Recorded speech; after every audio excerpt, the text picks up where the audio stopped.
Yes, yes, we back here on the Code of Ethics podcast. This is episode 9. This is Dr. T-Mazz, T-Mazz Harris, and I got my co-host Big Musa in here with me. What up, what up, what up, what up, baby? Hey man, it's been lit for the last 9 episodes. What would you Yeah, say? yeah.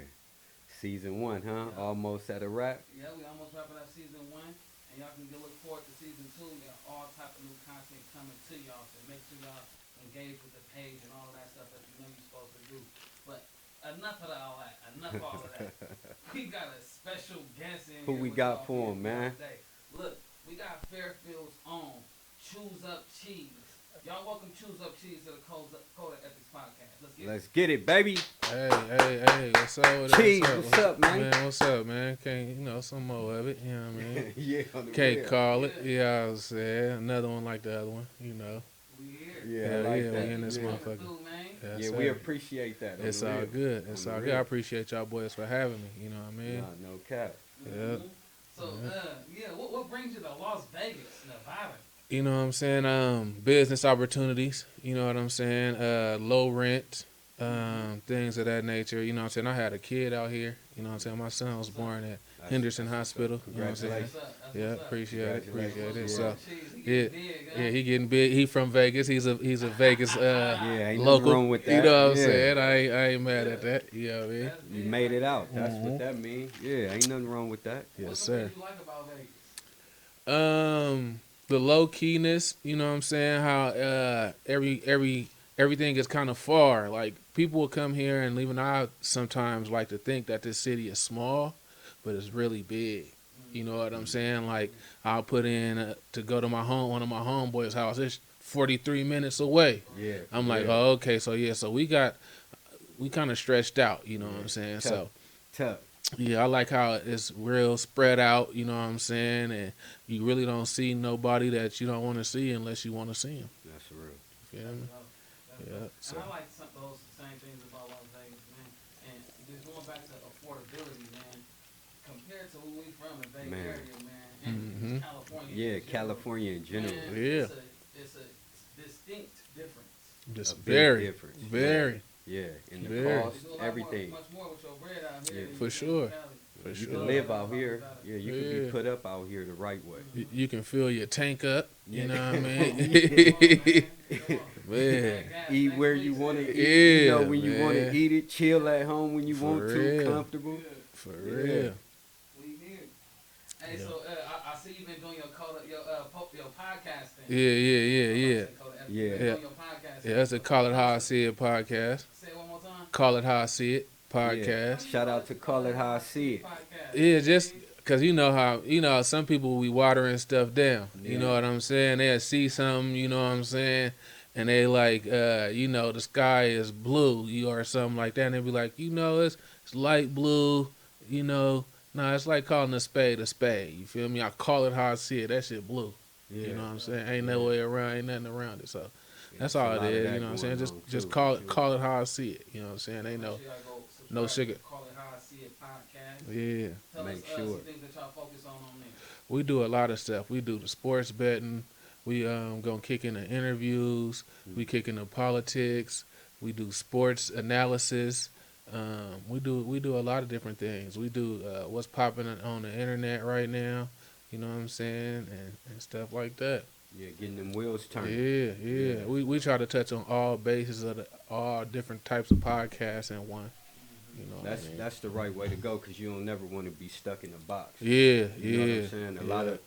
A lot of podcasts be stuck on the street shit. Like, man, we done had enough of that. Nah, you know? see, I've had way too much of that. Yeah, like, you know what I'm saying? yeah. So I'm at a point where I don't want to just adhere to my audience. Yeah, You know what I mean? I want to everybody, you know what I'm saying, all walks of nature and walks of life The to be culture in able to general, yeah, see something. everybody. You know what I'm saying? Yeah. I want it to be an episode for everybody. Everybody. That's You know what smart. I'm saying? Yeah. The moms, the dads, the white people, black people, Mexicans, Asians, all that type of Yeah, stuff. because you know what I mean? everybody do matter, and it's Yeah. important that you grasp everybody' attention, not just your own. Nah, for sure. And then growing up in that shit, then you For know, sure. getting older, making it out of the shit, then you get on YouTube or whatever and watch the podcast, and it's just all drama, Yeah, messy shit, yeah. hood shit. Like, Yeah. nah, Teach me something. Nah, teach me something. I want to learn. I want to teach. I will also, you know, in the comments and all that, I want good feedback, all that type of stuff. You know what I mean? So, just for the viewers, if y'all are interested in any of those specific niches that Choose Up Cheese just talked about, make sure y'all go subscribe to that podcast ASAP. Okay? Yeah, man. Tap in. Hey, but look, this is what we're going to do. Let's take them all the way back, Cheese. Mm-hmm. Let the people know how you started in this music game and, you know, bring them back up to speed to what you got going right now. You know what I'm saying? I don't want to really give up my age, you know what I'm saying, because we timeless. But That's a fact. to be honest, you know what I'm saying, I really started rapping in 1993 at Susun Elementary. You know what I'm saying? And I performed with it's a artist from the Federation, Goldie Gold. Me and Goldie Gold was a rap group. That was my first rap partner in the 6th grade. You know what I'm saying? 2 Times Dope. Yep. Shout out Gully Gold for the Federation. Yep. Two times dope. Yep. Yeah. Yep. We was 2 Times Dope back then, and like I was back in like 1993, and I did a dare rap at what was the Susun Recreational Center, which is now the YMCA. You know what I'm saying? So I did a dare rap, you know, daring to keep the kids off drugs, you know what I'm saying, That's stuff dope. like that, and that's really where it kicked off. Like me and Goldie rapping, we lived in the Sunset Apartments, was on Sunset and Pentel, Okay. the brown ones, right connected 7-Eleven. Yep. Yeah, that side. And in the early 90s, that was like a spot. Like a spot. You know what I mean by saying a spot? Like Jumping. yeah, it was like a spot. Like, you know what I'm saying? Like $1 million spot. Yeah, you know what jumping. I'm saying? Yeah, you know what I'm saying? So back then, and it was just all types of people in and out of there. SIBO. You know what I'm saying? We had a lot of the click jackets coming through there. I want to say D-Shot Baby Mama lived in there. You know what I'm saying? So us as kids, we ran up on everybody that came through That's there. a lot of Yo, history. we rap. You know what I'm saying? And D-Shot heard us rap. Next thing you know, they hooked us up with Mike Mosley and Sam Bostic. They hooked us up with Mike Mosley and Sam Bostic. And Sam Bostic, it was me, Sam Bostic. They came to pick us up from the apartments. I didn't live in the apartments. I lived around the corner in the houses in Heritage Park. But I would just jump my fence and go over there. So they drove around the corner, drove me back to my parents' house. Me, Goldie, Sam Bostic, and Mike Mosley. And I went in the house and I was like, Mom, I got some producers outside. You feel me? They trying to take me to the studio. They finna make us big. You know what I'm saying? And she wasn't having it. Yeah. She said no. She was like, you're not going. She was like, you're not going unless I could go type of deal. You know what I'm saying? I got to go to work. So you can't go. So Goldie ended up going with them boys. And doing that, I stayed at home. But that was my first introduction to really about the rap. You feel me? So yeah, I've been doing this for a while. It's a long story though. It's a long story. I've been doing it for a while. I've been through a lot of things. I done seen a lot of things. I done seen people get rich. I done seen people lose everything, all in the music. Oh, yeah, we're going to get into all of that. Yeah, I like them Let's talk topics about- right there. You know what I'm let's talk saying? about Yeah. Your relationship with Gully Gold and what is Kinsmoke? Okay, the relationship with Goldie Gold. Okay, they gonna get mad at me, but you know what I'm saying. What is it called? It's a hot take. You know what I'm saying? You know what I'm saying? They gonna get mad at me, but look, this really how I feel. I be just playing a lot when I say this, but at the same time, I be kind of serious. All right, I'm gonna tell you why. So, me and Goldie Gold was best friends. We was the first people out of the Sunset Apartments. Me, Goldie Gold, and Don Shay. We was like this. We was very, very close. You know what I'm saying? And I knew the Cherry Twins from Richmond. We all played for the Richmond Steelers. They from Oakland, but we played for the Richmond Steelers. So I knew the Cherry Twins from Richmond Steelers. Him and his mama, they mama and my mama, I mean, got to be close. You feel me? So we was already living in Fairfield. My mama talked they mama to moving to Fairfield, pretty much. You know what I'm saying? And I brought the Cherry Twins to Fairfield. You know what I'm saying? Those was my friends first. I knew them first. So when we got to Fairfield, so I'm like, okay, these are my friends from Richmond. I'm finna hook y'all up. We finna be with Goldie and them. You know what I'm saying? So it was me, Goldie, Don Shay, and the Cherry Twins. We was like this. And after that, Well, that was in the 6th grade, going into 7th grade. So me, Goldie, Danshay, and the Cherry Twins went to Grange together. You know what I'm saying? That's a local elementary. That's middle school. Middle school. That's a local middle school. We went to Grange together, and from Grange, we was click tight. Me, Goldie, the Cherry Twins, and Danshay. We was click tight, and we was from the apartments over there. They knew, you know what I'm saying? Like, I think it was jumping, like, you know what I'm saying? We was from one of the, like, we made, back then, we started off as the set because the older boys, like, you know what I'm saying, that was older than us, that name came from them. Everybody walked around with the sets hat on, you know what I'm saying? That was a thing. That was where we was from. We was from the sets, you know what I'm saying? So before Kinsmoke, it was called the set? Yep. And we was jumping niggas in and everything. The whole apartment complex. The apartment was Sunset Apartments. But the sets, you know what I'm saying? That's what it was called. The older homies, all that. They had the hats, you know what I'm saying? They was out there doing what they did and stuff. And we fell up under them. We was the young niggas out there running around. And this is when gangs was popping. You know what I'm saying? Crips and Bloods really was. Yeah, 93. Yeah, was making a push. You know what I'm saying? So we kind of adapted the LA culture because we wanted to be in the gang too. That's what I would say. Like shit, I did. Shit, so we made our own gang. You know what I'm saying? The sets, and we was pushing the Grange. When we got to Grange, they had Dover Villa, DVP.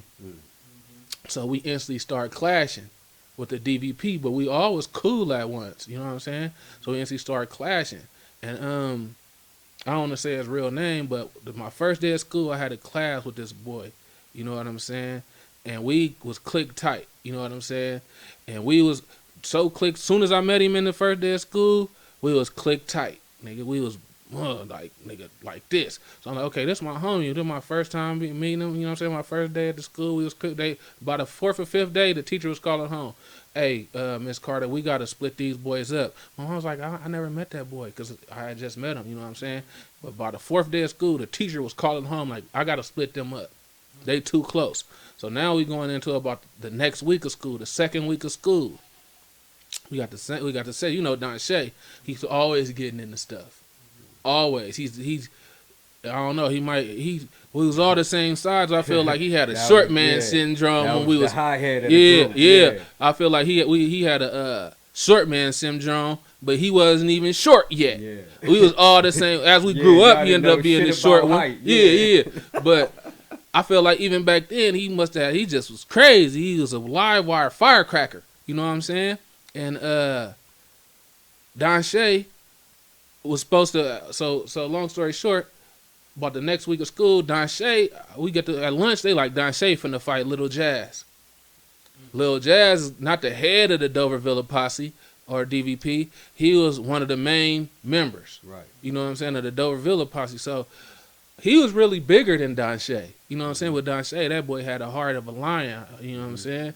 Still to this day, he got the heart of the lion. You know what I'm saying? No matter what he did or whatever, you know what I'm saying? He going through some stuff, street shit, but he had the heart of a lion, and he was supposed to be fighting Lil Jazz, like the 2nd week of school. So by the time we get to lunch, everybody knows Danshay is supposed to be fighting Lil Jazz after school. After school come, and now it's, Mankey finna fight. Mankey's finna fight Lil Jazz for Danshay. He finna take Danshay's fade, you know what I'm saying, and fight Lil Jazz for him. You know what I'm saying? And all day I'm like, who the hell is Mankey? Because I don't know this guy as Mankey. Listen, I didn't know this guy as Mankey. You knew him, but you didn't know him as... Listen. Yeah. So I didn't know this guy as Mankey, right? So I'm like, who the hell is Mankey? So we all got to school, we getting up to fight. You know, so I only knew this nigga by his real name because he was my best friend in my class, right? So we all, after school, we going to see the man. I'm like, who is Mankey? Whoever, this nigga got to be a killer finna fight Lil Jazz. Lil Jazz was pretty much the king of the school. You feel me? So now this nigga, we meeting up, we walking, we finna meet each other to go fight Lil Jazz. And I look up and they like, there go Mankey right there.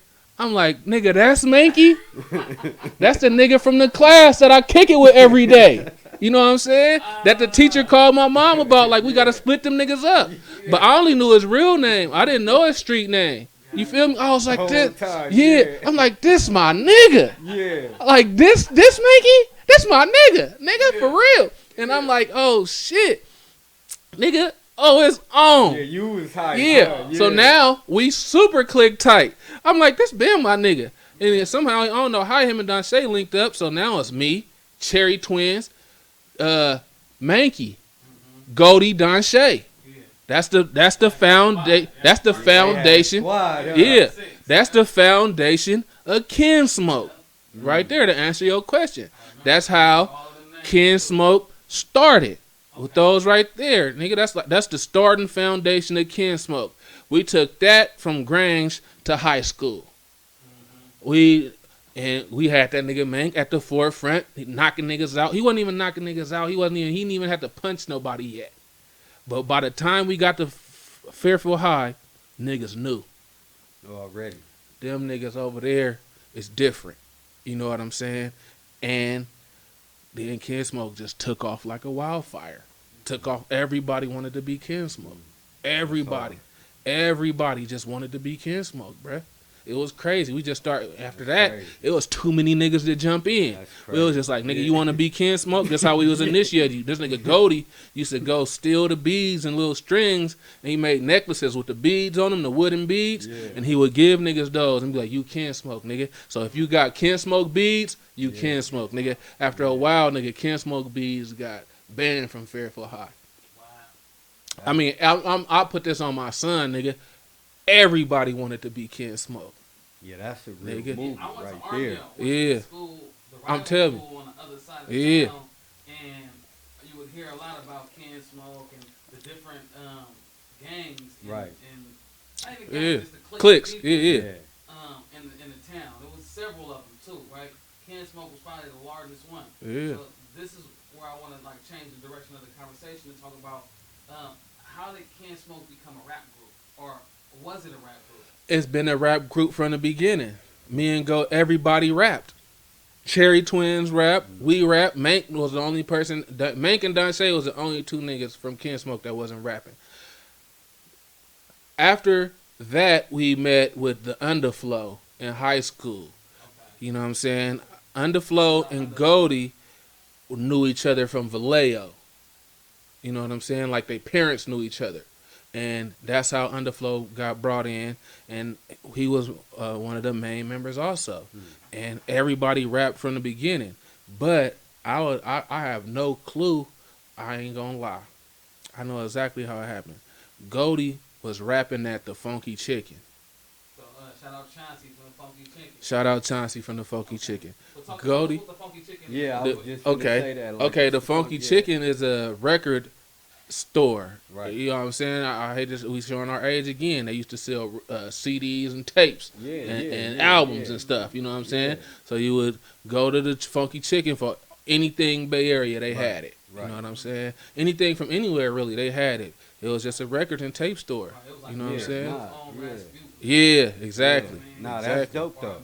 Yeah, cracking, huh? Cracking. So Chauncey still got Funky Chicken. And it was in the mall, but I don't know what happened to it. I don't know it, but he's still, you know what I'm saying, moving. But Chauncey hooked up Goldie Gold with Rick Rock way back in those days. Or if he didn't hook him up, Rick Rock and Goldie met at the Funky Chicken. You know what I'm saying? Connection for yeah. Or no, you know, Goldie was rapping up there. You know what I'm saying? And you know what I'm saying?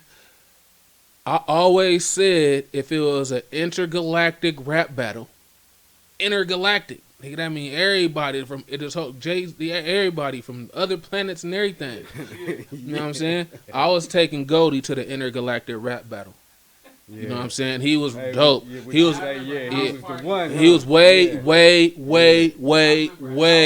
ahead of his time. That's crazy. House parties in 11th grade that Herschel was throwing. The music was slapping in the middle of the party. You hear Goldie gas and shit. Yep. Middle of the party, got a crowd of people around him, and all you hear was him just spit. Yeah, he had that shit on hand. Yeah, for sure. Behind them for many moons. Many moons. Right? And if you listen to some of the Federation music, and we'll talk about how it graduated to Federation or how the Federation evolved from that. Let's talk about that. Well, okay, so Goldie met Rick Rock at the Funky Chicken, and they kicked it off big. You know what I'm saying? So we gotta fast forward because we gotta fast forward because it really kicked off after Goldie got shot. You know what I'm saying? Goldie gets shot and his mom relocates him to Sacramento. Okay, now he in the same town as Rick Rock. You feel me? Rick lived in Sac too. So now they're really hanging and banging and working. Next thing you know, him and Goldie came. They had a Kinsmoke tape. They was pushing Kinsmoke first. Kinsmoke. That's what they was pushing at first. They was getting a little radio play and making CDs and demos. Rick Rock is very, like I'm looking for the word. Rick Rock is very not Hollywood, but like he deals with record labels and he goes the record label route. You know what I'm saying? Professional route. You know what I'm saying? So Rick Rock, he goes a professional route. Like he pitches his artists to labels and you know what I'm saying? He's very articulate in label shit. Like he wants to pitch it to the label and make a CD for a demo tape for the labels and send it all to different labels. Like so he's trying to get funded. Yeah. He's going for the funding. So he nah, you good, Doc. So he wanted to he's pitching Kinsmoke. You wanna know what's crazy? Kinsmoke ended up just being Goldie in Sacramento. You know what I'm saying? To the point when I got to Sac, Goldie, that was Goldie's name in Sacramento. His name was Kinsmoke. Because I would think, you push it as a label, but okay. Yeah. Because it was just them two. They was rocking out. You know what I'm saying? Right. And they was putting out the music, and wasn't nobody on the music but Goldie. But Goldie, yeah. You know what I'm saying? Mm-hmm. They had some studio sessions where other rappers like the Twins, Mank, Tick, Goldie, you know what I'm saying? Cherry Twins got on some songs. You know what I'm saying? But the main focus was really Goldie Gold, because I'm telling you, in that time, we could have took him to the intergalactic rap battle. And he would have went crazy against anybody. Lil Wayne, anybody. I'm serious. Back then, he was way ahead of his time. Everybody you just named is on this new Rick Rock single that's out right now, right? That's Tick, Goldie, and Rick Rock. That's it. Okay. What's the name of that single? Mac Talk? Yeah, Mac or Talk. Hold Up. Yeah. It's either Hold Up or Mac Talk. It just dropped? Yeah, it just dropped. Okay, Tick, yeah. And Goldie. Yeah, that's it. It's a slapper too. Y'all Yeah. check that thing out. They It's go on crazy. YouTube and it's streaming everywhere. Yeah. Yeah, that's dope. That's dope. This is a good story right here. Yeah, I think people wanna hear this story. it is a Yeah. good story, So though. let's continue talking about Goldie's work with Federation. Yeah. And how the rest of the clip got involved. Like I was saying, so Goldie, Rick was pitching Goldie. It was crazy because we would go to Sac and we would go hang out in Sac and they was calling Goldie Kinsmoke. Like that was his name. So they was pushing Goldie. And I have no clue where Stressmatic came in this situation. But this is one thing that I do know. Because Goldie never been to jail, so I don't know where Goldie was at during this time. But it was a time where Stress and Rick Rock started pushing the Federation. Goldie may have even went to jail for a second. Was Stressmatic a part of the Kinsmoke that you knew back in Fairfield? Stressmatic has nothing to do with Kinsmoke. Oh, okay. Period. He's Federation only. Okay, got it. Yeah.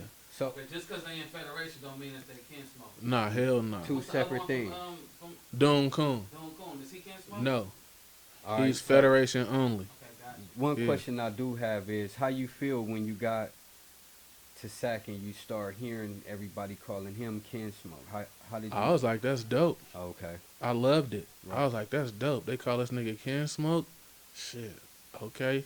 Kinsmoke, boy, you want to smoke? Like now, you know, you just adapt to Yeah. it. No. You know what I'm saying? That's That what's motion up, though. that you seen them having motivate you to want to push Choose Up Cheese?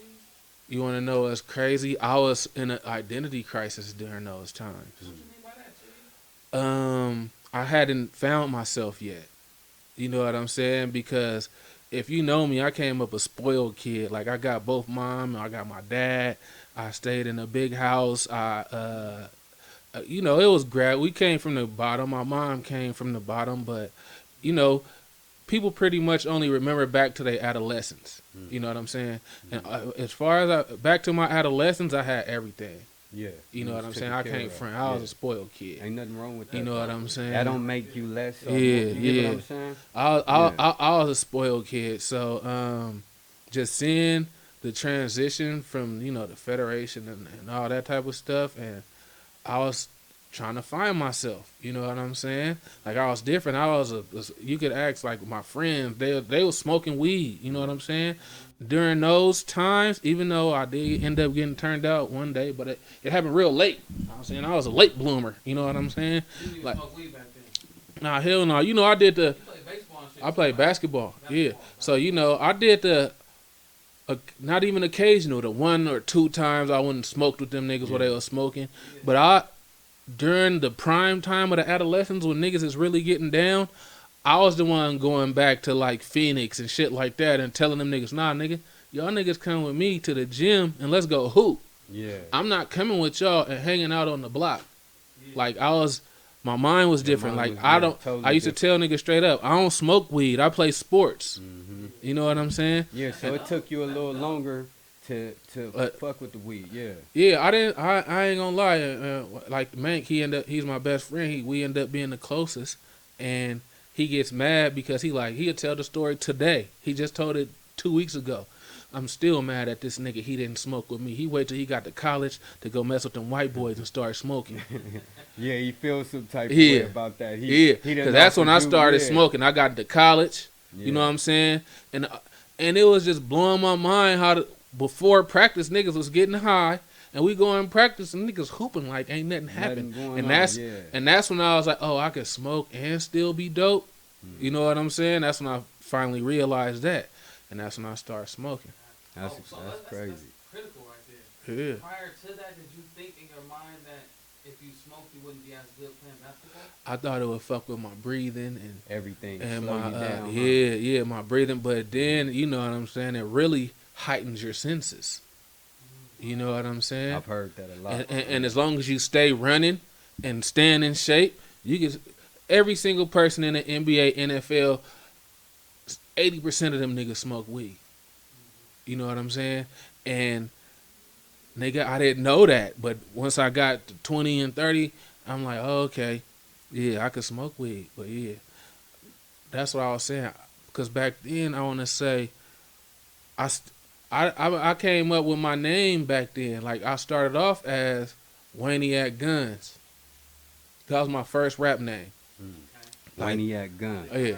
Yeah, my name was Waniac Guns back in the days. Like, you know what I'm saying? That was when I found my niche. Like, okay, I'm Waniac Guns. I do this. You know what I'm saying? Because before I just used to rap with no direction. Right. You know what I'm saying? And that's what I'm saying. During that time, during the Federation time, I kind of had I looked at them niggas funny because they wasn't putting me on no songs. They wasn't really messing with me on the music tip when the Federation and Kinsmoke music shit was all popping and shit. They wasn't fucking with me on that tip. But when I look back at it, like I get it, like nigga, I didn't even know myself. You know what I'm saying? Yeah, you just said you was trying to find yourself. Yeah. Playing So basketball. I always had animosity towards that, and that's what made me nigga like rap harder. Like that's one of Goldie's phrases. I ain't gonna lie, from back in the days, he didn't only tell it to me, he told it to anybody that wanted some money in this rap shit. He like, nigga, you know, he got that raspy voice, nigga, you niggas around here, you niggas ain't doing nothing, nigga. You think I'm just over here chilling, nigga? No, nigga, you want some money in this rap shit, nigga? Rap harder. Nigga. Yeah, Goldie go, nigga. Arr. Nigga, rap harder. Was crazy. Yeah, that's all that nigga used to say, crazy, nigga. Nigga, rap harder, nigga. But hearing that though from Goldie Go, seeing the success that Goldie Go was having too. But what does that mean to you? You want to know what's crazy? I fucked with it, but they wouldn't let me. You want to know? It pushed me. My pen game it still is. Like my pen game's so stupid. I don't write raps no more. You know what I'm saying? Because my pen game is crazy. Yeah. If you give me some time, like, I was one of them niggas that'll take 3 days to write a rap. You know what I'm saying? Literally. Then go to the studio and lay it. While I would watch niggas go to the studio and take hours and hours to just write their 16, perform. I'm like, yeah, I'm not doing that. Yeah, I'm sitting here thinking of bars to the point where when the Kinsmoke and all them niggas was rapping, my pen game was so dope. I was feeling, because I was giving everybody lines. And they was calling me cheese. Wooty wooty woot woot, wooty wooty woot. What should I say after that? Nigga, it'll not come to me like that. Nigga, wooty wooty woot, wooty wooty woot. Boom. You know what I'm saying? My pen game was crazy. Even though I don't got no credit actually on the songs, me knowing, like I got a lot of lyrics in that, you know what I'm saying? You done put out there and here you go. Yeah, that's dope. Yeah, And those was your homeboys. No, for sure. And after seeing, really, that's how the game go. Everybody got a ghost-written song and a reference track somewhere. What? You know what I'm saying? So yeah, that's a fact. A lot of people do. It is what it is. That's dope. You took something saying? that you really wanted and used it to push you. Yeah. So during the just to get back to the original story, so we don't lose track, I didn't know myself, so I wasn't caught up in the Federation shit. And then Stressmatic pretty much came from nowhere. I really don't know how he came, but I'm happy he came, because without them three, they wouldn't have did what they were supposed to do.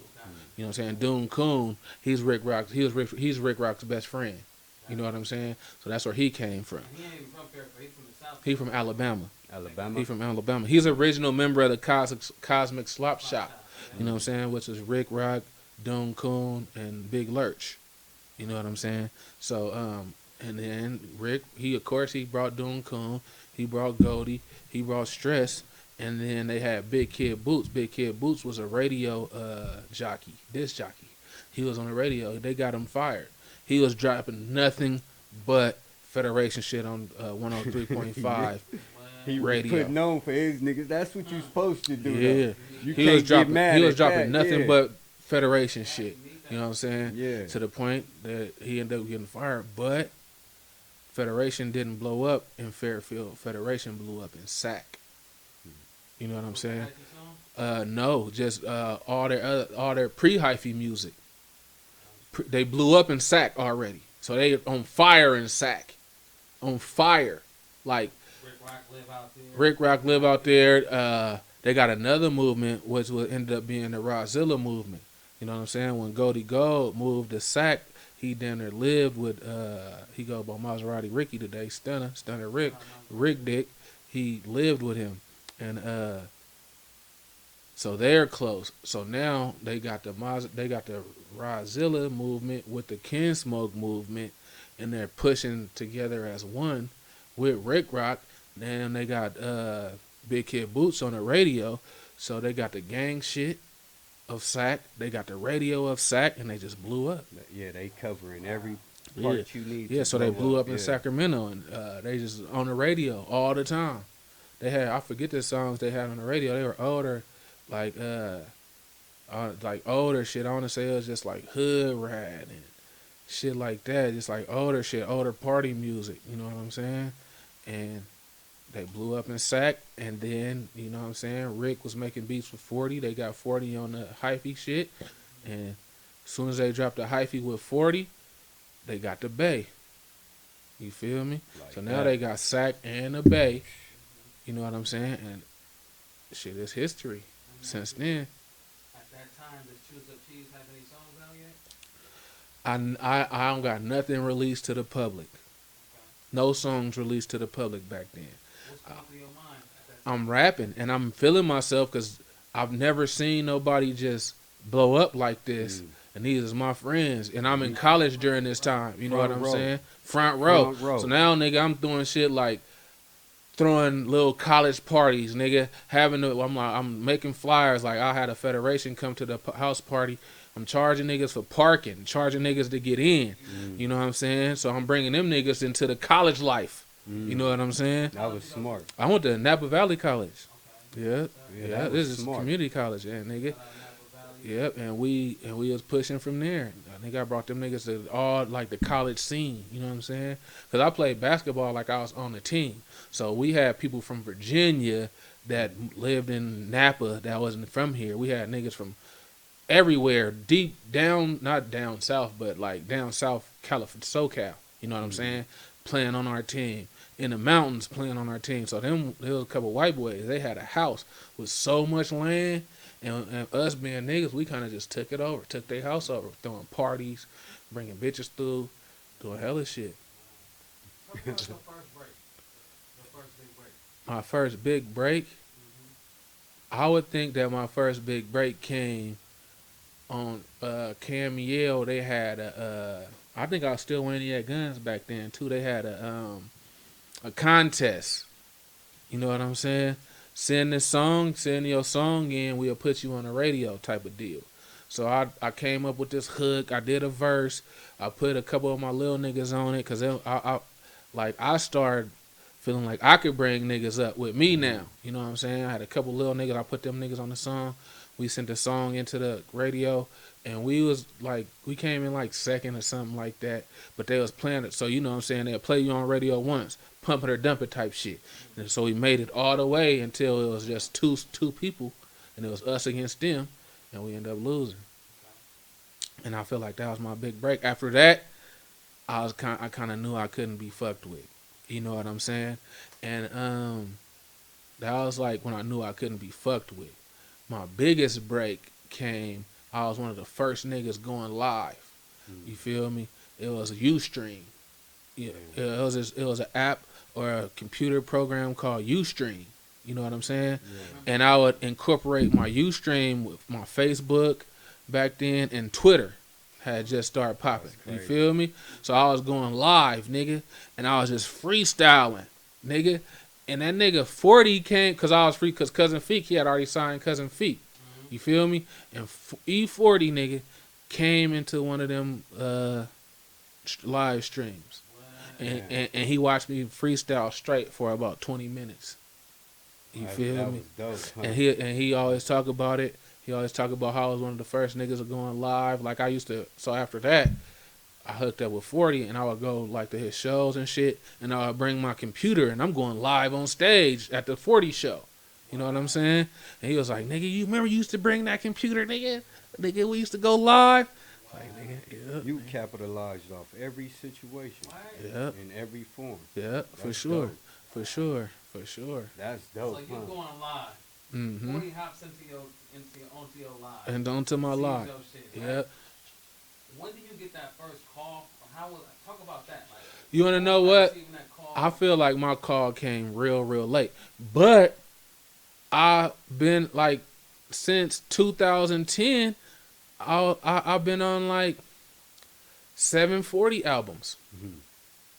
He drops like a motherfucker though. Yeah, he do. You know what I'm saying? Your call didn't come late. Yeah, but since 2010, I've been on like 740 albums. You feel me? But I never just was sick with it. You know what I'm saying? Like a lot of niggas got signed before me. Neff, Chippers, Peasy, nigga, JT the Fourth. Like a lot of niggas got signed before me. So I feel like I should have been signed before them just for the simple fact, boy, I've been on 40 shit since 2010. Right. You know what I'm saying? But it's better late than never. Right. You know what I'm saying? But what's late? What's yeah. late? Yeah, it ain't never late. Your time. You just said it a few minutes ago. It's just timeless. It's timeless. And nigga, I feel like the Ustream and shit, that was one of my biggest breaks. You know what I'm saying? That let me know that I was hard. How you find out about Ustream? I really don't remember. It was just one of the things that I seen where you could go live, and I probably clicked on somebody else going live, like a female or somebody else famous or something. Right. You know what I'm saying? Yeah, you knew you was hard. Nigga go live with it without live being a big thing. Yeah. You just fucking with it like, man, I want the world to hear me. Yeah, that's dope. Yeah. Especially at the beginning when come on, yeah. Wasn't nobody going live. You had to do too much shit. You had to log in the Ustream. Then you had to motherfucking put your Ustream link on your Twitter. Then you had to put your Ustream link on your Facebook or whatever other social medias you got. You got to copy and paste your Ustream link. You know what I'm saying? Just See to what get I'm them saying? back Yeah. to you. Yeah, You know what I'm saying? He knew he was dope to go live then. Like, Yeah. man, the world finna hear this shit. Yeah. So, Yeah. so how was it when you knew E40 was approaching you on that time? What it was, to be 100% honest, Cousin Feet called me and he was like, E40 is finna either sign this nigga or he's finna sign you. You feel me? And I told him just to sign you. You know what I'm saying? So when he called me and I was like, I'm finna sign you, I was like, okay. You know, I know he's like this and that and all this, you know, like contractual type of Right. shit and money and Right. shit. And I'm just like, I would do this for free. Right. Because Like, you I- really had yeah. a passion for it. You love Yeah. it. Talk about that right there. Like, I was signing what does 40 being for on free. Sick With It mean to you, man? That shit is nostalgic. It's very nostalgic because, like I told you, back in 1992, 1993, we was seeing them Sick With It varsity jackets in and out of them apartments. Huh. And I never once in my life thought that I would be a part of that. Yeah. From back then, I That's just crazy. always thought it was Watching dope. that, yeah. You know what I'm saying? Like, I listened to 40, and I always thought he was dope. You know what I'm saying? And 40 I always never been a thought it. Like, pioneer. I'll be lying and be like, nigga, I knew I was. Nah, nigga, it's very nostalgic. It's a million And niggas that rap in the bag. I didn't seen that nigga 40 1,000 times, but it's like he reinvented himself so much. When you see Yeah. him, it's still like a fresh. He gets a And he fresh always feeling. give you that energy, yeah. I It's done like a ran into fresh him feeling, times you know what with I'm Lil saying? E, yeah, There's a yeah. lot of people that rap in the Bay Area, man, and if you were to ask most of them what label they would want to be on, Sick who with they it, would huh? Sick with it record, Nigga, Yeah. the logo hard as fuck. Yeah. all that. It's just All the, that. the movement that they create. And it's and now and for a long time, me on the outside looking in until you know what I'm saying, until I got signed and I think I want to say Cousin Feek was one of the I don't know about the actual family, but it looked like it. But for a long time, Sick With It was really family based. Mm. This nigga is 40 cousin, this nigga 40 nephew, Yeah, he kept it in house. 40 brother son, 40 brother. You know what I'm saying? So it really felt like a big family, you know what I'm saying? And I've been fortunate to have relationships with 40. I've been fortunate to have a relationship with Be Legit. Mm. And I've been fortunate enough to have a relationship with D-Shot. All on 3 different accords on 3 different type of levels. You know what I'm saying? So I feel like, nigga, we all family. As You know what I'm should, saying? Like, yeah. I be telling niggas, like, niggas don't, I ain't trying to, like, brag or nothing, but a lot of niggas don't got it like me. I got my own relationship with Be Legit. Mm. I got my own relationship with D-Shot. I got my own relationship with 40. Right. A lot of niggas don't got those 3, you know what I'm saying, relationships. They probably just know 40 or they just know B-Lo or they just know D-Shot. I got a personal It's relationship kind with of all hard them to have boys. a personal relationship with all of them Yeah, on 'cause- that level too, you know? Yeah, like, you know what I'm saying? We call each other. They call me. I call them. You know what I'm saying? And it's mutual. So Let's spend a little time talking about the 7 songs or 8 songs at this time that you own with 40. Name them real quick so the viewers can go stream them. Yeah, right make now. sure I y'all ain't go gonna lie. stream them I right can't there. hear. I know I got Graveyard Shift because that was the first one. Damn, bro. I it's so much. Hold on real quick. It's I got. I gotta make sure y'all go type in Choose Up Cheese E40 and listen to all of them. Yeah, that's all you gotta do is type in Choose Up Cheese on any on iTunes and Any all them platform. songs gonna come up. Yeah, any platform. Tree, okay. I think I want to say it's Tree in the Load. Oh yeah, that one slap. I want to say it's Tree in the Load. That's your shit. Yeah. Who on the hook again? Ain't that, Stressmatic, yeah. Stressmatic on the hook, yeah. Yeah, I want to say it's I want to say it's Tree in, so we got Tree in the Load, we got Graveyard Shift, we got We Flip. Slap. Shit, bro, I got The Mobbing Is My Profession with Droopy. I'm on all the Sick With It compilations. Shit, man. That nigga got placements, huh? You know Choose what I'm Up saying? Cheese. I'm the nigga. I'm on, and it's no. I feel like it's my most sinister hook ever. I'm the person on Candlelight. Hey, spit that hook for him real quick. Candlelight. Candlelight. Oh Yeah. shit. It don't say featuring Cheese Up Cheese, but I'm the nigga singing that hook. Watch what that Yeah. is real quick. That You'll shit, know nigga. it. It fuck with me. It's gonna be a candlelight. Fuck with me, your homie's gonna have a candlelight. Yeah. Baby mama's crying at the candlelight. 100 Remy bottles at the candlelight. That shit slap. Yeah. Yeah. I'm like, that's me right there. And it just that shit is sinister. You know what I'm saying? Baby mama's crying at the Yeah, candlelight. that shit It's slap. crazy. Yeah, that's crazy. I didn't know that was you. Yeah. That's crazy. And let's talk about this. I see you you one of those artists who get outside of the Bay Area, right? Yeah. I see you've done a lot of music or have made a lot of connections with Detroit artists. Yeah. What's your relationship with Detroit? And how you got involved with making music and connecting with Detroit people? One day, I went to. Okay, I'm gonna just kick it off like this. My mom got 8 brothers and sisters in Detroit that lives there right now. Big family. Yeah. Yeah. Big family. You feel me? Yeah. So my mom got 8 brothers and sisters. You feel me? They all got at least 3 kids. Oh, you got hella family. Yeah. Right? They all got at least 3 kids. You know what I'm saying? Each sibling has at least 3 kids. Man, that's Pretty crazy. much. You know what I'm saying? Yeah. And as of today, those kids got kids. Those kids got 2 or 3 kids. You feel me? And once again, I'm showing my age. Those kids got kids. You know what I'm saying? Kids. Yeah, that's a Yeah. big So family. one day, it was probably like 2 or 3 years ago, maybe 4. We rented out the movie theater, filled up the whole theater In Detroit? in Detroit. Mm. Filled up the Reunion type thing? Nah, just a Tyler Perry movie or some shit. You know what I'm saying? Filled up the whole theater. Damn, that's a lot of And I was like, damn, I got a lot of family out here. So I went to one of my cousins' weddings out there. And like I pulled up at night, you know what I'm saying?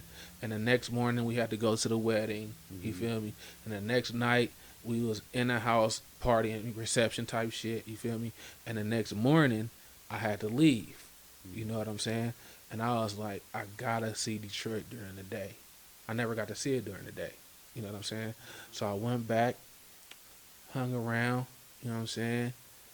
And, and did some digging, you know what I'm saying? And shit, bumped into a couple niggas, a couple real niggas, and shit, it really was on from there. Cause I met one nigga, one of that nigga cousin Feek was like, nigga, he was corresponding with a nigga on Instagram, Eastside 80s. We like, you be in Detroit so much, nigga, you gotta bump in the Eastside 80s, nigga. So I bump in the Eastside 80s. We build our own relationship. You know what I'm saying? Next thing you know, now I'll bring Feek out there. Now me and Feek, we messing with Eastside 80s. Eastside 80s end up catching a case, going to jail. You know what I'm saying? For 10 years, he's still in jail. You know what I'm saying? But he get out next year, I think. And he get out next year. And I'm like, 80s, bro, I'm out here by myself. Who I go mess with? He sent me to this studio, Studio 17. You know what I'm saying? And about every single rapper from Detroit has been there. You know what I'm saying? Like, I have made, you know what I'm saying, encounters and become close friends with some and just, you know, acquaintances and friends with others through that studio. Because every single rapper been through there, except probably like T Grizzly and Big Sean, you know what I'm saying? But besides from a few names like that, you know what I'm saying? You know, by the grace of God, I met some good ones from out there. You know what I'm saying? Because Detroit is a crazy place. Yeah, you know Detroit what I'm saying? is wild. Yeah, but one of the things that I noticed is they got a lot of love. Even though it's a lot of killing, it's more love. You know what I'm saying? They got a lot of love for the Bay because, you know, Oakland and Detroit is cousins, so that's just like a bond. Right Even there. the music is similar. Yeah.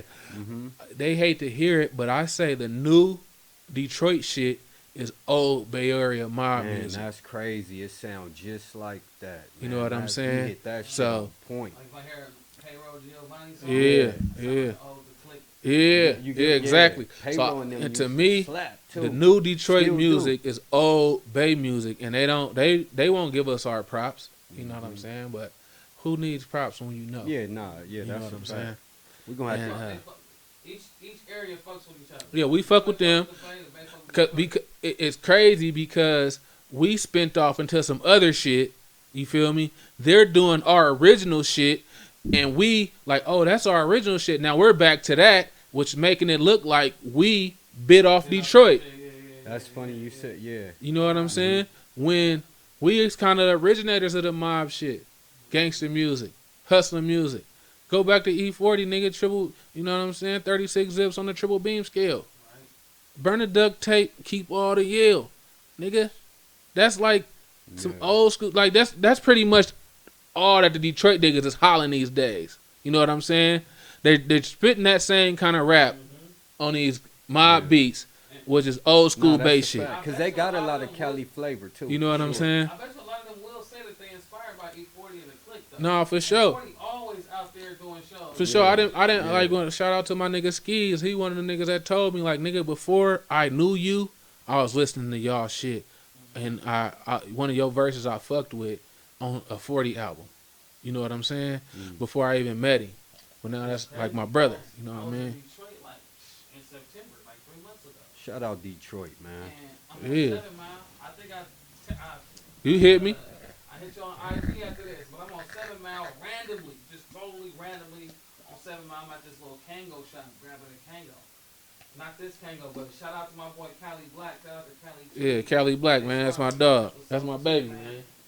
That's this particular one, but I'm in Detroit looking for a regular Kango, right?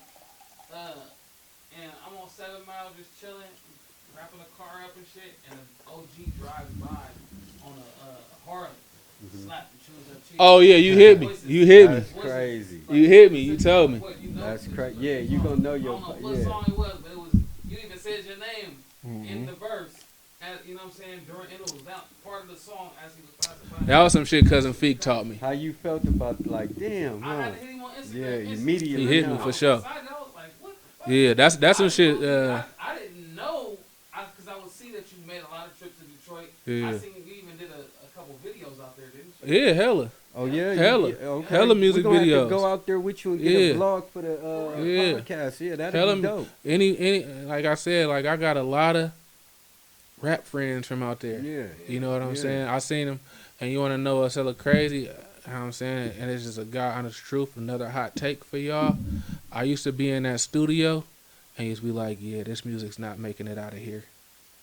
Nigga, next thing I know, everybody in that bitch blew up. DZ, SadaBaby, because it just seemed like they was making music just for their area. But that shit blew up. It was a couple niggas out there who I knew was hard, and I tried to get them deals with 40. You know what I'm saying? I tried to get 2 or 3 niggas that really end up blowing up. I seen it, cause I got to watch them work early. You know what I'm saying? I got to watch them niggas work. Like just for instance, SadaBaby. You feel me? That nigga work ethic even to this day is crazy. His work ethic. Yeah, his work ethic musically in the studio. He'll go to the studio and lay 6 songs in a session. Yeah, no pen. I heard that though. I got some blood partners in Compton from Nellis. They fuck with SadaBaby. They always talk like every time I'm talking to them, they in the studio or doing something like that. That nigga really be working. He work like a motherfucker. Shout out to SadaBaby, man. Yeah, he work like a motherfucker. So tell them real quick, a few of the videos that you got with Detroit artists that they can go watch right now on YouTube. The hottest nigga I got a video with from Detroit is BabyTron. BabyTron is BabyTron fire right too. now. You know what I'm What's the name saying? of that one right there? Damn, bro. Shout out BabyTron, man. I remember, and y'all was both going crazy on there. What's a line that you a bar from that song? Yeah, BabyTron went nuts on there. Cheese did too. I ain't gonna lie. And y'all was on a staircase or something like that, right? We was actually at the Hip Hop Lab studio. Okay. His boy Lando, you know what I'm saying? He shot my first video in Detroit. It was me, Be Legit, you know what I'm saying? So this was all he was doing was shooting videos. he had this page he would drop the videos on too. It's the Hip Hop Lab. He actually signed BabyTron, and he ended up signing artists and being a manager and a label head and things like that. But now, like, that's like one of my very, very close friends. That boy Lando. You feel me? And so when I needed that BabyTron verse, it was nothing. Bueno, it was nothing. You feel me? And Lando even tried his hand at rapping. I could look up some of my emails, and I got me and Lando did a song. He like, man, do a song with me too, Cheese. Like, man, that shit ain't nothing, nigga. You know what I'm saying? Because when I got to Detroit, I was signed with Sick With It. You know what I'm saying? And niggas was respecting that. They still do to this day. Cause E40 got a lot of, you know, he like a legend. Yeah, man. What? So I was going to all the shows. He done built the empire. I was going to a lot of his shows. All his Detroit shows sold out. Yeah. All his Detroit shows sold out. You know. Yeah. Yeah, for sure. Okay, so the one with BabyTron. BabyTron. I got a song with DZ. Got a song with DZ. F&B DZ. I got a song with SadaBaby. Yeah, me and DZ actually got 2 or 3 videos. Okay. You shoot a video to the one you and Sada? Yep. Okay. Work. Out there right now? Yep. Bag drop. Cheese got some hitters out there. I do. Work. Detroit, yeah, on the real. I ain't gonna lie, I'm fake slept on, but it is what it is. Nah. You know what I'm saying? Wow. Who do you feel is sleeping on you? The whole world is sleeping on any nigga with lyrics. Yeah, that's a fact. Yeah. If you ain't killed the nigga, ain't nobody listening to you. Yeah, you can rap like shit. Long Nigga. as you saying that, You can rap like shit, but as long as you got like 2 or 3 bodies under your belt, you gonna win. Nigga, you out of here. You nigga platinum. That's crazy. You know what I'm saying? It's, If the world, yeah, I just got my rhythm at the wrong time. You know what I'm saying? I got in late. You know what I'm saying? If I could have dropped in 2010, and got some, you know what I'm saying? A lot of did my run. Like I did a good run. I want to say from 2018 to 2023, I had a good run. You know what I'm saying? If I would have did that from 2010 to 2015, I would have been out of here. I missed my run after that. You know what I'm saying? Like I said, I ain't finna kill nobody. but the underground still work. If you know what I'm saying? The underground do work. Yeah. You feel like you missed your run? Yeah, because when I came out spitting nothing but real shit and gas and lyrics and punchlines and, you know what I'm saying, witty shit, you know what I'm saying, it was past that. You had to kill somebody. Yeah. Got You know what I'm saying? Now you feel like what you bring to the table right now is still gonna go? It would go to our generation, but our generation ain't really on music right now. We ain't even really listening to shit. We probably listening to shit that's out. Because I find myself today listening to J-Bo and, you know, EBK J-Bo and shit like that. It took me a long time to, you know, come around. Yeah. But today I find myself listening to that. So they got the whole world into that. Nah, you right about that. It's like 80% seeing and giving it what you see as far as your videos, your output, how you look. Yeah. And it's 20% talent. You get what I'm saying? And it's 0% talent. Nah, for real. Nigga. I mean, if you not talent, away, not talent, because you... Yeah. 0% lyricism. Oh nah, the lyricism is out. Yeah, you gotta have some talent. You gotta be a cool nigga. You gotta be a fly nigga. You gotta have carry that shit on camera. A couple bodies. You know what I'm saying? Yeah. But the lyricism, it's out. That's out. Nigga, a nigga sent me some music today. I'm like, bro, why you send me that nigga? He like, nigga, my nigga said he hard. I'm like, nigga, that nigga weak as fuck, nigga. Nah, it be bullshit. Right? On everything. If and I'm really like, slow down music in today and listen to these niggas bar for bar, you will really be like, man, I've been really listening to this shit. Nah, for real. I'm telling you, that nigga sent me the music. I'm like, that nigga weak as fuck, bro. He like, I know, bro, but the niggas from the hood was telling me this nigga hard. I'm like, that nigga weak as fuck. I'm like, he like, nigga, but they said he don't be doing nothing but telling the truth.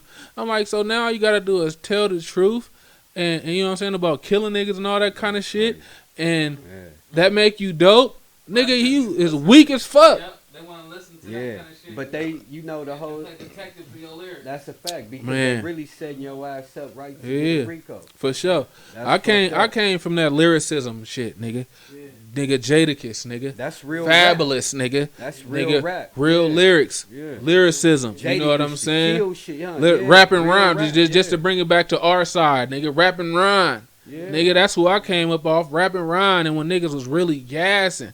You know what I'm saying?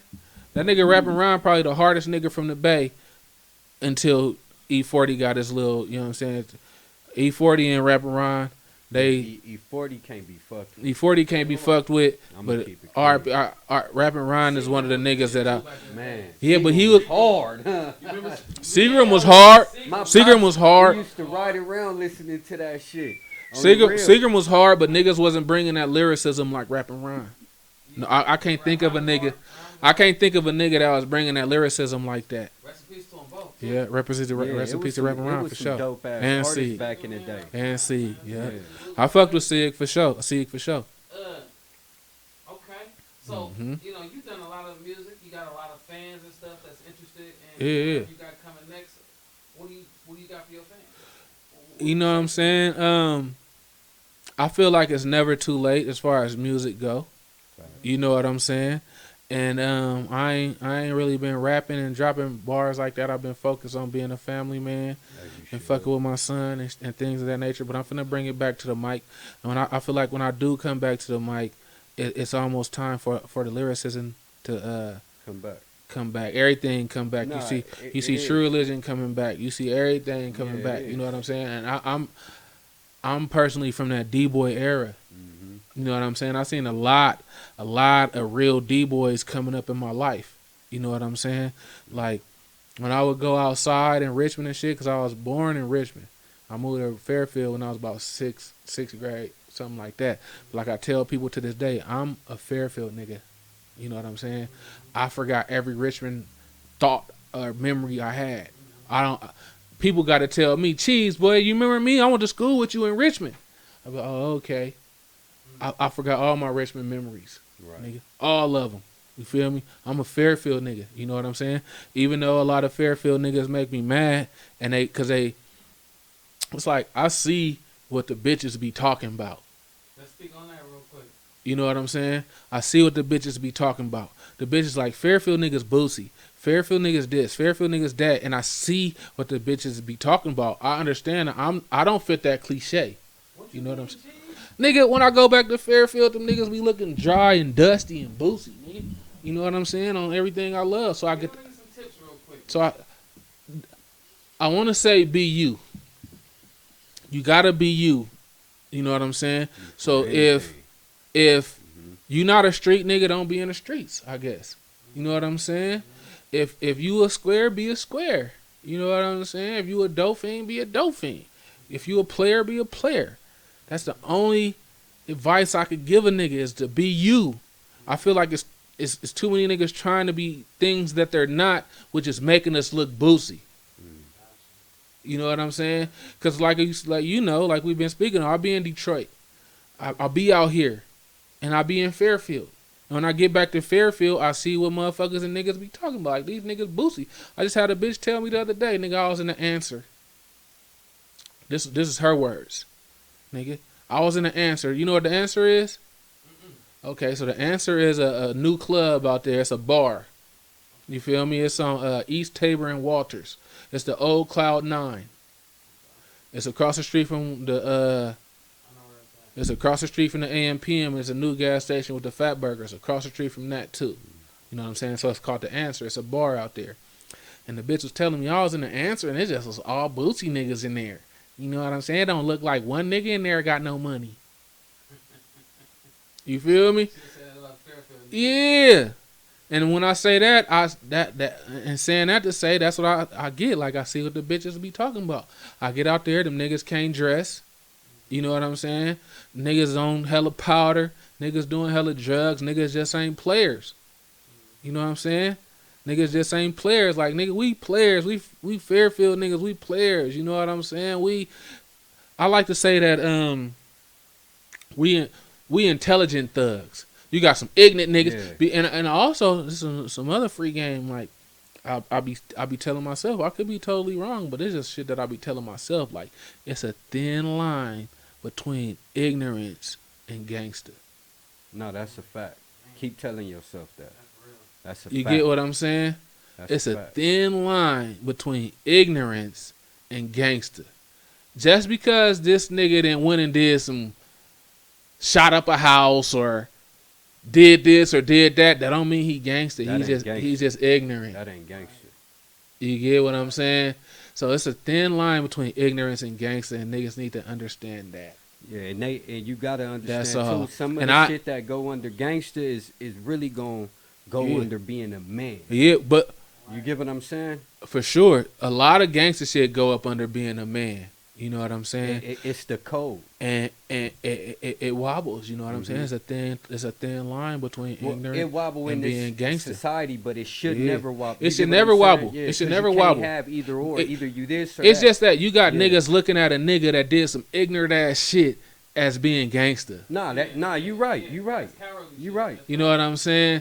When that nigga really just did some dumbass nigga shit, now he in jail. Now he can't raise his kid. Now I'm raising his kid because his baby mama bad. You know what I'm saying? Type shit. You on some real shit. Because I'm going to always look out for the kids. You feel me? And that ain't just for Fairfield. That's everywhere we at. You get what I'm saying? Yeah. That's it's everywhere, and it's real niggas everywhere, and it's broke everywhere, and motherfuckers out here starving. Yeah, I ain't gonna lie. Keep going, my bad. But the music. Back to the music. It done turned from D-boy trap. You know, we cooking work now. They taking work. Taking work. No, using it. And not even. Yeah. Not even taking it, niggas. Dope fiends. Yeah, real. Yeah, it's dope fiend music. Yeah, it's hitting our people again. Yeah. You know, I used to say that about gangbanging once I really start understanding the culture and what we involved in. Yeah. Like, damn, this shit worse than crack because we still losing and going through it. Yeah, you for get sure. What I'm saying? It's detrimental to our It's people. detrimental to. You get what I mean? And you know what I'm saying? When you get to talking like that, the white man want to kill you. Oh yeah, for sure. You know what I'm saying? When you get to trying to change the narrative, and I've just watched a couple of hood vlogs where the people going back to L.A. and going back to the gangs like, nah, we don't need to do it like that. We need to do it like this. Yeah. You know what I'm saying? Nah, that's a fact. If this type of shit that gets you killed, if we come together and take out all the gangs and all the differences, and we just keep our hustling mentality, and as black people as one, we could take over this country. Oh yeah, we could. Look how far we came. We even though we don't got it, it blow my mind that we spend the most money with the designers. We control the market. Listen to this though. That shit blow my mind. We broke as hell spending our last. Nah, but they've been pushing that shit to us like that since the beginning of time. Yeah, that shit fucked up. We came out of slavery, right? For 400 sure. years, right? 400 years. How it should never be a black person in the same tax bracket as nobody. They had a head start. Yeah. So for you to see your people like that and see our power, we'd be unstoppable if we unified. For sure. For sure. Taking gangs out the way, it'll give us a longer life. It'll take drugs out of us. You know, like you saying, when you go to Fairfield, I see this shit too when we go to Compton. Like, damn, face sucked in. Like, damn, you on drugs. Cleanest, he got the freshest clothes on, no house. Yeah. You know, got the car. Like, man, we fucked up. We fucked up. You get what I'm saying? Hell We'll yeah. do anything to look like it, but we really don't want to do nothing to really have it. No, for sure. You know what I'm saying? For sure. And then now you start looking at each other. You get what I'm saying? Yeah. And downfall, you know, that's our downfall is looking at each other. We need to put on some fucking, like in basketball, they got these glasses where you can't look down to dribble. Like it's a goggle that just do like this. You know what I'm saying? So you can't look down to dribble. You got to look up. You got to look up so you can't see the ball. Yeah. You know what I'm saying? A blinder. As black men, we need blinders. We really do. We need blinders because I'm looking at you, not literally, but I'm looking at you. Yeah. You know what I'm saying? And seeing what you got. Oh, he got a chain. He got this. He got the new Jordans. He fresh. Okay, now I need to go get the new Jordans and be fresh. Oh, he got a watch and some glasses and a fisherman hat. I need to go get that. You know what I'm saying? We want to look at other people to make us. Right. To make me looking in the mirror. Instead of looking in the mirror and not even looking in the mirror, just looking down. Don't even look at yourself for guidance. Look down and use your brain for guidance. Right. Your brain gonna tell you the right thing to do. Yeah. We got to go back to God. You know what I'm saying? As a black man, you got to go to the source. You got to go. Too strong to and even indulge within yourself. You get what I'm saying? Like I said, they gonna when you get to talking like that, they get to killing you. You feel me? They get to killing us like Huey P. Newton. We needed the shit. We need to come together like the Black Panthers and nigga, you not selling crack over here. No, that shit is ruining our company. You not finna be a Crip over here. That shit is ruining our that shit is ruining us. You not finna do this. So nigga, you not selling fentanyl over here, nigga. That shit finna ruin us, nigga. You know what I'm saying? Anything that's detrimental to us. Anything, yeah. Stop. But they kill us soon as we get to speaking some real shit. That's true, because I always thought like them, like in my neighborhood, there's so many people that made it to the league or the NFL for say, and it's like, damn, nobody really comes back to, if everybody that made it out from these black communities came back and brought revenue back in, and it's not say give anything, give the information. Nigga. We ain't trying to get none of them turkeys that you niggas got from them white people, nigga. We need some free game to get to where you got. We don't need no turkeys. Yeah, that's real. We don't need no backpacks, nigga. We need some free game. And that's what I was gonna say when you everybody how they look at each other and be like, damn, you got this, but they never took the time to be like, hey man, how you get there? Now I feel like it's a race, cause I did it and I stopped. Both of them, nigga. When I started getting some money. You know what I'm saying? Like, I ain't talking no like when I start getting some money, now I'm like, nigga, I'm finna give out some turkeys. We gave out some turkeys in Fairfield, nigga. I'm like, I want to give out some. We gave back the backpacks. You know what I'm saying? But that was kind of cliche. I seen other niggas doing that, and I'm speaking down on myself. We need to give some free game. You know what I'm saying? How do you get here? You got to go get a job. You know what I'm saying? Hustling only gonna get you so far. My dad, my parents, I tell it to my young niggas. Breaking laws only gonna get you so far. It's only 2 places that you're gonna get doing those things. And the 3 places, I ain't gonna lie. It's 3 places you're gonna get hustling and breaking laws. I'm gonna tell you the first one, which is it's a possibility you get rich, right? But you got a better chance at hitting the lotto. That's a fact. That was the bar right there. Do you know the odds on hitting the lotto? So I'm gonna tell you like this: you can go get a job and just play the lotto every day if you want to be a hustler. You know what I'm saying? Because you gambling. Every day. So you can go get a job, still be getting money, and at the same time, go play the lotto. No, you know what I'm saying? Because it's about the same odds of you actually getting rich. Now, I'm not everybody making some money off hustling. You know what I'm saying? Making money is easy as far as hustling go. No, I ain't saying making money. It's what comes. I'm saying getting rich. Yeah. If you want some real, making money, enough money to take care of your kids, you're not gonna get that hustling. Nah. I always see the ups and downs of the hustle. Like, man, some motherfucker. When I was doing it, you get what I'm saying? Now I do solar, so 9 to 5, I make way more money working. It's a motherfucking roller coaster. Yeah. For anybody. It's ups and downs. For anybody. Yeah. For anybody. The richest homies from the hood. Like, the richest ones. You still hustling? The richest ones. Man, you better leave that shit alone. You've been doing this shit since I was a kid. The richest ones. Yeah. The richest one. It's like weird shit hit you from left field that you never seen coming. That's how I go though. Soon as you get some money, there go child support. Yeah, when you cutting corners or something, you know what I'm. Soon as you get some money, you total your car. Yeah. You know what I'm saying? Yeah. As far as hustling go, cause God, you know what I'm saying. That's how it works. And then that's another thing I wanted to speak on too. We got a lot of different religions that's coming to take over the black man's brain. Say that. You know what I'm saying? So we got Israelites. You know what I'm saying? They got a lot of black men in a chokehold. They really do.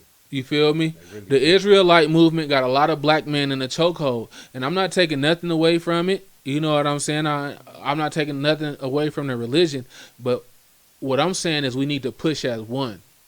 Right. You know what I'm saying? And a lot of black men don't want to, you know what I'm saying, believe in the things that the Israelites are preaching or God is preaching or whatever is preaching. Whatever it is, we got to come together as one, because even if as a religion, new religions coming to this, it's dividing us. It always will. It's dividing us It's more. not ours. You know what I'm saying? It's not our system. It's not our system. Man-made. And like you spoke on slavery, I don't know the exact numbers, but but the numbers I do know, we were slaves for 400 years. We for sure haven't been free for 100. Nah, we still ain't free. That's the thing. You know what I'm saying? We It's just yeah. we got a couple of us that's taking off. You know what I'm saying? And coming millionaires and billionaires now. You know what I'm saying? But it's only a few of us. Look how many billionaire white people it is. But do that. So do the money separate you from freedom or in slavery? What, like, you get what I'm saying? Because freedom and slavery, I personally think is a mind thing. You know what I'm saying? Like that idea. Uh-huh. I personally think that freedom and slavery is all up here. That's a fact. You know what I'm saying? If you doing what you want to do every day and you is making your own decisions, like you ain't adhering to the American dream or whatever they would call it. If you're not, you know what I'm saying, trying to do whatever you doing and you just living for yourself, you free. You know what I'm saying? I agree with you. You could be free. You just living for yourself. You doing what you want to do. You're coming up with the mentality to do what you want to do. But when you got billions, right? Once can't do what you want to do. You can't go where you want to go. Mm-mm. You got a noose around your neck because you know what I'm saying? And yeah. if you make the wrong move or say the because wrong you black, thing, since you black, everything coming away from that, and that's only a black billionaire. Facts. You know what I'm saying? Because if you a black billionaire, the whole world knows you. If you a white billionaire, you could walk through the mall. There's so many of them. You get what I'm saying? There's so many of them. You could walk through the mall. If you a white billionaire, you could walk through the mall. If you was a black billionaire, no way. But now you need security. Though, if you're a black billionaire, the reason why you can't walk through the mall is because they gonna for sure be on Instagram with the $2 million watch. No, white billionaire not today, because niggas like Jay-Z is showing me that, which is a billionaire. He ain't even wearing no jewelry. Man, did you? It's just that I feel like you had to get famous to get that money. Now you famous and a billionaire. You can't. I don't know. It's like it ain't no underground loopholes to where a black person could get $1 billion and just all our loopholes are sports and music. You can't find a billionaire. That's real. You can't. Damn, that's real. You can't. You can't. Sports and music. Yeah, you can't. You can't find a billionaire that came up through the tech world or a black billionaire. You can't African American billionaire that came up through the tech world or real estate. You could probably get $1 billion off, or any other Bitcoins, any other lanes where you can actually get $1 billion. You can't find a black billionaire that's not under athlete or sport or rap or music or entertainment. I think it's because of our financial literacy. We just now learn. Like, think about it. This gonna be the first generation right now, as we see, where the kids will actually probably know financial literacy in some sense when it comes to black people. And what's crazy is I'm not even sure about that because they still hiding it, and they got. Yeah. I mean, you got. When I came, I'm old as hell. Well, they don't like when. Couple of females I know, shout out to them. They don't like when I be telling them we old as hell, but shit, we old as hell. But get better with time. When we came up, we had economics. Mm-hmm. They taught you about the stock market. Mm-hmm. You know what I'm saying? But it didn't teach you about credit. Nah. You know what I'm saying? It taught you about what money is worth in Africa or Japan, different type of currencies, right. But it didn't teach you about credit. Right. You know what I'm saying? True. Yeah. It didn't teach you about. That's what I mean. They're gonna actually grow up learning about it more. You got to think Me, I didn't learn about credit till I was in my 30s, right? So our kids would know, like I'm teaching my sons about crypto or all the things that's going on. So even if the conversation is in my home, I'm sure it's in everybody else's home because I'm shortcoming just like everybody else, Yeah, right? They've So always said that as a black man, our goals is so that our kids are better than us. right, For 'cause if sure. we figure it out, it's on. Yeah. I mean, a lot of us kind of got it figured out. You know what I'm saying? As far as is like, to me, I would just have to, we got to go in some of those white people lanes. You know what I'm saying? Nah, so, you're right. so me, I'm going to teach my son, you're going to have to go to college. Right. You know what I'm saying? But even though I personally know a lot of different people with bachelor's, college degrees That ain't working. that ain't working or doing Right. something out of their Right. degree But they area. got that college. You know what debt, I'm though. saying? Yeah, for sure. But that's just, Conversations now, but those are just the lanes that we have to go through. I've raised step kids and things like that. My son ain't that age, and I would teach them like, I do want you to go to college. You know what I'm saying? But I don't want you to high school, college, graduate. I don't want you to do that. You know what I'm saying? This is what I want you. This is what I teach the kids that I'm raising. Graduate from high school. Go get you a regular job. Jamba Juice, Starbucks, Foot Locker. Go get you a regular job just so you know to wake up, get money, come home, go to sleep. Because that's what you're gonna have to do for the rest of your life, regardless, no matter how you look at it. Yeah, Some structure, you some teaching type them of structure. for real. So don't go straight to college. Yeah. Right? I want you, as my kids, to find out what you like first. That's smart. You know what I'm saying? Did you see the police and you was like, damn, I want to be a police? Did you see a realtor and was like, damn, I want to be a realtor? Did you see the garbage man and was like, damn, how much you make? You know what I'm saying? Whatever it is, find out what you like first. Don't go to school for the majority. A lot of motherfuckers go for criminal justice, business. It be the Just same category. English. You're right. But that stuff that's not transferable into Right. Exactly. land you a high Right. paying job. Now- A lot of that shit lands you entry level jobs. Yeah, And for that's sure. something I also want to advocate on this platform too is we need to stop settling for entry level positions. You know what I'm saying? I think a lot of the time people get those as basic paying jobs and be here for forever, right? Get For sure. You comfortable. need to be working to always elevate, always be elevating. So you know what I'm saying? If you got your bachelor's degree to land you that entry level position, maybe go back to school to get your master's degree so that you can be a supervisor up there one day, or eventually go get your doctorate so that you can be the doctor running around that motherfucker one day. You know what I'm saying? But always look at employment as something that you want to continue to elevate in. Opportunity. Always look at it as opportunity. Yeah. But I think a lot of that comes from how it was back in the day where you need to go to work, get a job. So it was more so pushing them just to get the job because it was so much going on. It was we was fucked up back then. You get what I'm saying? So the most apparent would just get a job.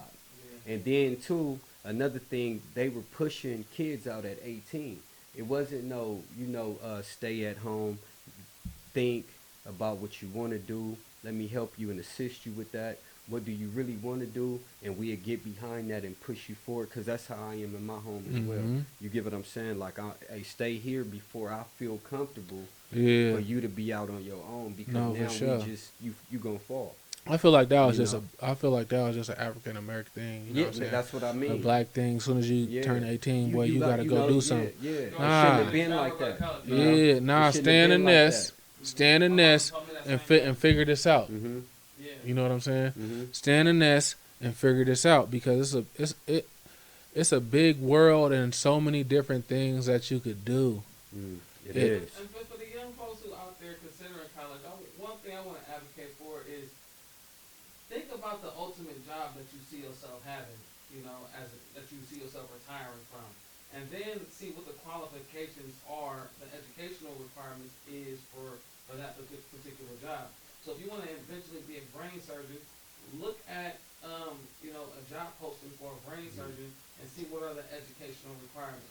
It'll say, you're gonna have this type of degree, these type of certifications. But then you can just kind of work backwards from there. You know what I mean? Mm-hmm. So Nah, that's start with real. Bachelor's, Yeah. then the master's, and then kind of go up from there. Yeah. If college is your route that you're gonna go, again, there's the times that we're living in. There's people working in the tech field who just have high school diplomas Mm-hmm. and A degrees who are making $200,000 a year. You know what I'm saying? Programming different things on computers and stuff like that. Cybersecurity, things like that. It's Yeah. opportunities all over the place, but it's important to have a plan and have some structure, just like Cheese is talking about right now. Mm-hmm. Have some structure. Yeah. Have some structure. Know what you want to do. Nah, that's That's a it, fact. and that's all. Know what you want to do, and don't waste your parents' money. Don't waste your own money if you're getting student loans. Don't waste your money. Know what Don't you want to waste your do. That's time. all I'm saying. Nah, that's a fact. And then pay attention to the times Or we time, living in. because time is worth way more Way than more money. than money. Yeah, Pay attention to the times we living in. Pay Mhm. attention to the economy. Yeah. Understand where things is going, because you might want a career that's booming right now, but 5-10 years down the line, it might not even be here. And No, we in for those sure. times how things is turning. You get what I'm saying? So make sure you pay attention to the times. Do your research on your field. Most of all, make sure you want to do it. That's The whole important. industry can go underneath the water overnight these days. Nah, For that's a sure. fact. We seeing For it sure. happen. And it's done Overnight. quietly. And it's done quietly where Yeah. they're not really Be mindful of that. publicizing it. Yeah. Some fields that ain't going nowhere, criminal justice, police and stuff like that. Yeah. Law ain't going Know what nowhere. I'm saying? And go in the Um, law. Medical field please. is not going anywhere. They're gonna need Facts, doctors. They're yeah. gonna need Nurses, they're gonna all need that. shit like Yeah. that. Solar but look energy. into- Yeah. Exactly. Shit, Yeah. like I be saying, shit, shoes and Yeah. cars, Man. them ain't going nowhere. Nowhere. Yeah, Mental most health, things ain't clothes, going merch. Yeah. Any type of product that you could see fit and you can actually think you can accomplish something with that, whether it's like he's saying, cars, clothes, Mm-hmm. Plumbing. get on there, plumbing. Yeah. Oh, trades is real good. Trades is the very number one important. thing, actually, Trades I will feel. get you in the union, it'll get Yeah. you city jobs, but more Plumbing, importantly, electricity and shit. you'll have something that you can make money off of for the rest of your life. Exactly. You know, And that's what we want to teach our kids. and you can start businesses with trades because you got the trade, you get your certificate, go open you up a LLC, figure out how to get funding. There's so many different ways Mhm. out there because we all learning at the same time as you. We ain't no different from you. You know, it's just do something with your time that's worthwhile. For sure. Oh yeah, we dropped some jewels on here today, man. Thank you, Choose Up Cheese, for sliding through the Coda Ethics podcast. Before man. we wrap it up, I got one question, Cheese. Yeah. What is it like? What is 40 recording with E40? How is it? Like, is it? It's one of a kind. Yeah, It's one of the kind. I mean, wanted to know that. he was crazy is 40 would get in there and lay on the floor. You know what I'm saying? Lay on his stomach, lay on the floor, and just get the, you know what I'm saying? Get the writing shit. You know what I'm saying? And then it's like I hate to use this word again, but it's like nostalgic. And then he get in that motherfucking booth, and then he spit his bars. And then, like, you hearing him coming through the speakers on the inside of the studio. And he was just looking like, damn. Classic. E40, Like, yeah. nigga, this for sure a classic, huh? That's crazy. Because he never give And you it's a like- gold I song. was You get what I'm raised listening saying? to E40. And I ain't gonna lie, I don't know how. It's just like he got unlimited bars in his Yeah, brain. The nigga word played crazy. It's like- He right? He writes a lot, but he also punches a lot. Okay, we was talking about that. That's the Yeah. new style right there. Yeah. One bar, Punch in. Yeah, another bar, punch. yeah. He writes a lot. I had to He ask. punches that, a man. lot. He come up with bars on his shitter, just like in his Yeah. you know what I'm saying, his phone. He'll be taking his shit or something, and he'll ooh, and then bring that into the bar. You know, you can record it on Yeah, your record phone. it on your phone and You know what I'm bring it. saying? He'll bring that to the anything bar. come to mind because that nigga wordplay so crazy, but his music he never bring you a dull moment, and then every verse It's- is seasoned like Yeah, Flavor. season, like you said, it's just Flavor. like that nigga be saying some funny ass shit. That's just I don't know how he see it because he like famous and he out of out of touch and out of reach, but somehow he sees what's going on, bruh. Cause one day, just not it was probably a couple years ago actually, but he was like, he said something like, these days, daddies is raising their babies, and grandmas is young as hell and don't want to babysit. You know what I'm saying? Crazy. Yeah, cause that's And, real. you feel me? That's And I was real. like, All that shit in a bar, though. yeah, and I was like, this nigga is just looking into the fucking times that's going on That's right crazy. now and somehow spitting this shit. Like, where did he even get that from? Yeah. That gotta feel that gotta be empowering for you as an artist. It I'm is. sure about to record a Man. song. It is. A dope like E40 But to say be in something. there and just watch him say that and then hear it played back and just it resonates to the time that's going on right now, that shit crazy. Yeah, I done been to a That few shit shows. crazy. Legend, bro. That's Cause I talk about it all the time, and Yeah. nigga says some nigga these days, nigga daddy's taking care of their babies, nigga, and grannies wanna go out and party, or some he Moms said. can't even. Yeah, they don't And want to my babysit. yeah, You can't Yeah. even drop the kids off. I'm talking now. about. I heard those lyrics before they was out, and I was just like, God damn, How's cause That fucked me up. function that I've gone through. Salute to my cousin, big old Meezy. You know old Meezy too, right? man. Yeah, for sure. It's always been hella food around. Yeah, Have you ever ate at 40 at their house or whatever? I've had personally cooked E40 meals. I've had delivered meals to the house. I done been in his house, chill. I know his wife, his kids, and all that type of shit. It's just it's something you can't put your hands on or nothing like that. It seems surreal. Yeah, It seems fake. yeah, like nigga, wake me up. I'm dreaming. You know what I'm saying? What literally like wake me up. Yeah. I'm not in E40 house, nigga, sharing. You know what I'm saying? Whatever it is with water, and he's just like a real ass nigga. Nah, yeah. Every time I met him, him and Lil Easy E did a few shows together. Yeah. One out here, I think, a few years ago, in Frisco, Oh, okay. and he always was down to earth, cool. Yeah. You get what I'm saying? For The sure. nigga didn't want to do too much talking, but it was like, nigga, I'm You in know, the it's- presence of a legend. Like, Yeah. you could tell the difference with meeting artists, and some of them be way too like, man, sit your ass. Yeah, that's know, what's but- crazy. Yeah, Regular. Yeah. Regular. Yeah, I could he talk got to that 40 aura. for an hour. Yeah. I could talk to 40 for an hour. It's just about whatever.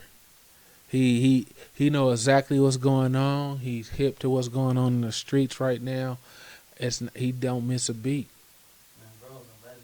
He don't miss a Man, beat. come on, man. That nigga come from a real hustling era. You get what I'm saying? He from the real They dope mind, era. yeah, I'm from they the dope mind. era.